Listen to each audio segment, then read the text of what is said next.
लवकर निजे लवकर उठे त्याची आयुरारोग्य लाभे। आपल्या मुलांचं बेड टाइम रुटीन आपण सेट केलंय का? त्यासाठी 3 महत्त्वाचे नियम मी आज आपल्याबरोबर शेअर करणार आहे। फर्स्ट, कन्सिस्टन्सी, नियमितता।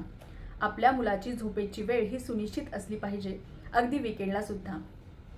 मुलं ऐकत नाहीत, मग नियम नंबर 2, रिलॅक्सेशन ॲक्टिव्हिटीज।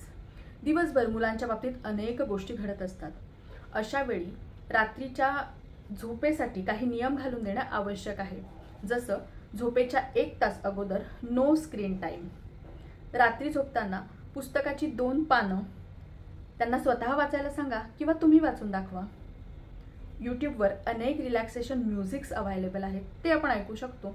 किंवा मग पालकांनी सांगितलेली छानशी गोष्ट ही मुलांसाठी आनंदाची पर्वणीच असते। तिसरा नियम, डाएट, आहार।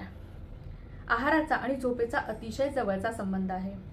Low sugar content, low caffeine content आणि कमी प्रमाणात घेतलेला जंक फूड हा आहार मुलांच्या झोपेसाठी अतिशय उत्कृष्ट असतो। मग द्यायचं काय? सोबत चार्ट जोडलेला आहे। सो या सगळ्या गोष्टींचा विचार करा आणि आजच तुमच्या मुलासाठी बेड टाइम रुटीन सेट करायला सुरुवात करा। शुभश्च शीघ्रम। धन्यवाद।